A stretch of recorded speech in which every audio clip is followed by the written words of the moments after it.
Ces deux écoles primaires de l'Ouest et du Sud Aveyron ont un point commun. Elles portent toutes les deux sur leurs bâtiments publics des signes religieux.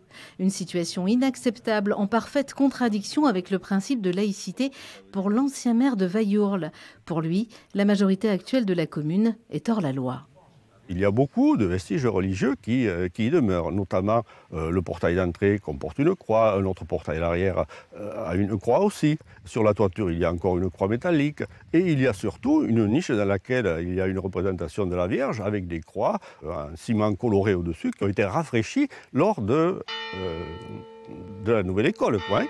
L'ancien maire de gauche, également ex-instituteur, affirme avoir alerté pendant 17 ans en vain. Dans son article 28, la loi du 9 décembre 1905 stipule pourtant qu'il est interdit d'élever et d'apposer des signes religieux en quelque emplacement public que ce soit. Dans un courrier, Gérard Ollier interpelle la préfecture.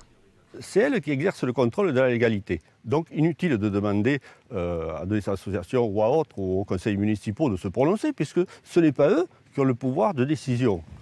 Élu depuis 2014 dans cette commune, Christian Chanu dit avoir hérité de la décision de son prédécesseur, qui avait racheté en 2006 cet ancien couvent de religieuses pour en faire une école publique. Il ne trouve rien de choquant à préserver en l'état ce patrimoine.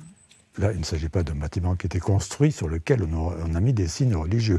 Ce bâtiment était là avant et donc a été acheté en l'état. Ça ne dérange apparemment personne, donc on considère que c'est un élément patrimonial.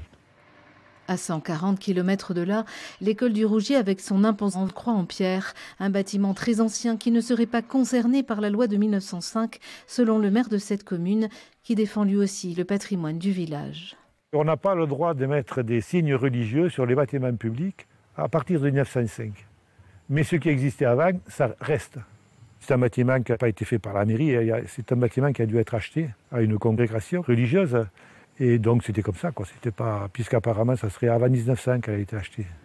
Alors, patrimoine historique et laïcité sont-ils compatibles? Ces signes religieux pourront-ils rester dans ces deux écoles primaires? À l'état de trancher, contacter la préfecture n'a pas souhaité s'exprimer.